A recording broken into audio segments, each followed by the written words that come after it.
Hey, kids. Hey, Dad. What do you want to do today? We don't know. Do you want to go to the matinee? No. Do you want to go to the amusement park? No. Do you want to go to the punk rock show? Yeah, let's go to the punk rock show.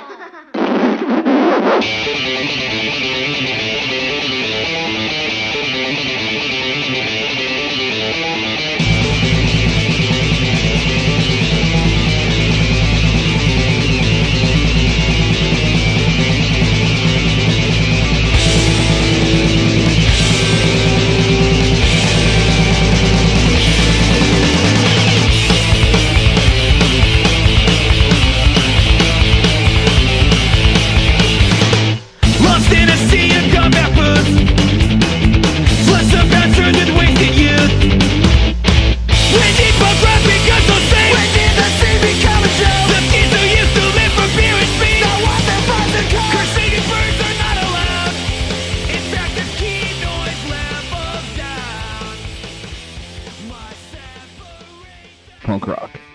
Punk rock is good music played by bad drunk musicians. This is a quote coming from my favorite bass player and the lead singer of my favorite band, NOFX. Punk rock started in the US and UK in the 70s. It started as a rebellious effort against the mainstream rock that was very popular at the time. When it started, it had no genre to fall under, so in the late 70s and early 80s it was given the label punk rock. It came up with fast, hard music with typically short songs, stripped down instrumentation, and most of the time very political lyrics. Punk rock embraces the DIY mentality, with many bands self-producing their records and distributing them through underground channels. By late 1976, bands like the Ramones, the Sex Pistols, and the Clash were recognized as the leaders of a new musical movement. The following year, punk rock spread all around the world. Punk quickly, though briefly, became a major cultural phenomenon in the UK. For the most part, punk took root in local scenes that tended to reject association with the mainstream. An associated punk subculture emerged, expressing youthful rebellion and characterized by distinctive styles of clothing and adornment and a variety of anti-authoritarian ideologies. By the beginning of the 1980s, faster, more aggressive styles of punk rock had evolved, including styles like hardcore, oi, and street. These became the predominant mode of punk rock. Musicians identifying with or inspired by punk also pursued a broad range of other variations, giving rise to the post-punk and alternative rock movement. By the turn of the century, pop-punk had been adopted by the mainstream, with bands like Green Day and The Offspring bringing the genre widespread popularity, which in my opinion is the reason why some people say punk is dead, because bands like Green Day and The Offspring killed it. The first wave of punk rock aimed to be aggressively modern, moving itself from the sentimentalities of the early 70s rock. Punk rock bands often emulate the bare musical structures and arrangements of the 1960s garage rock. Typical punk rock instrumentation includes one or two electric guitars, an electric bass, and a drum kit, along with vocals. Punk rock songs tend to be shorter than those of other popular genres, as seen on the Ramones' debut album, where half the songs of the 14-track album are under 2 minutes long.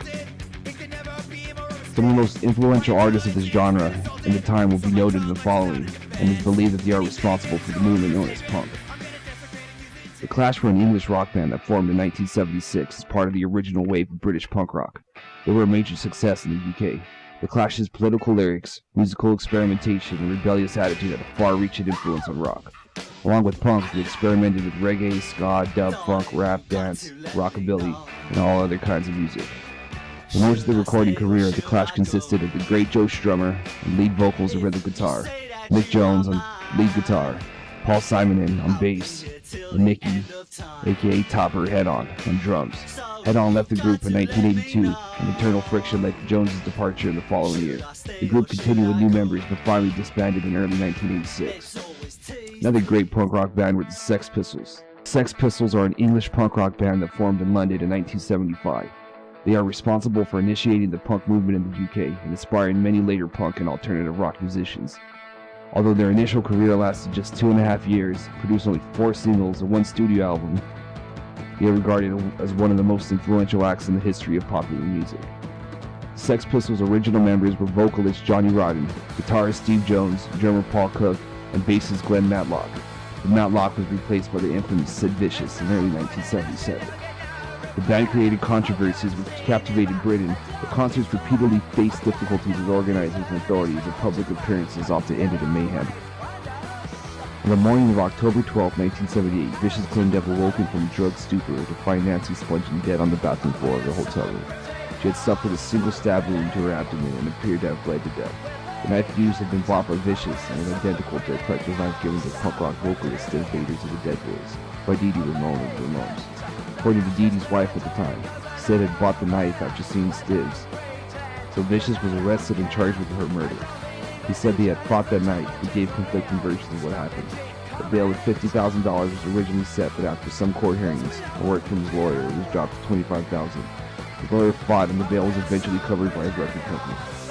On October 22nd, 10 days after Sponge's death, Vicious attempted suicide by slicing his wrist and then became a patient in Bellevue Hospital. He was charged with an assault after an altercation with Todd Smith. Vicious was arrested December 9, 1978, and sent to Rikers Island for 55 days. He was released on bail on February 1, 1979. One theory regarding the murder is that Sponge was killed in a robbery or drug deal gone wrong, in which one of those involved was Rocket's Red Glare, later become known as a stand-up comedian and not an actor. Red Glare, who died in 2001, always denied any part in her death. On the evening of February 1, 1979, a small gathering to celebrate him having made bail was held at the home of his new girlfriend, Michelle Robinson, with whom he started living with the day he got out of Bellevue Hospital the previous October. Vicious was clean, having been detoxified from heroin during his time at Rikers Island.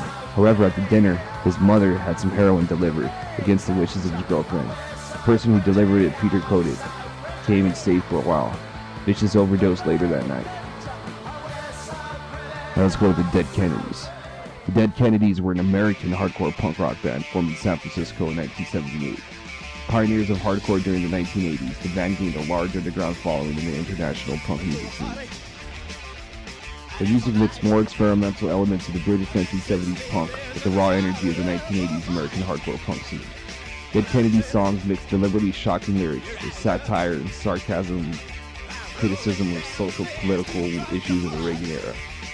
In the late 1980s, the band was embroiled in an obscenity trial in the U.S. over the artwork of the 1985 album, Frankenstein. The band was charged with distribution of harmful matter to minors. The trial ended with a hung jury. The Dead Kennedys released 5 studio albums before officially disbanding in 1986. In 2001, the band reformed without the original singer, who had been in a legal dispute with the other members over royalties, before going on an indefinite hiatus in 2008. Well, I just went over some of the pioneers of the genre, but there are a million more artists who contributed a lot to this music scene. My personal favorite bands are NOFX and Rancid. NOFX came around in the late 80s and the biggest punk band that was never signed to a major label. Rancid formed in the late 80s and early 90s and are responsible for reviving the real punk scene in the 90s. That's all I have for you, and I hope you all learned a thing or two about my favorite kind of music. So stick around for some live examples that will follow after this video.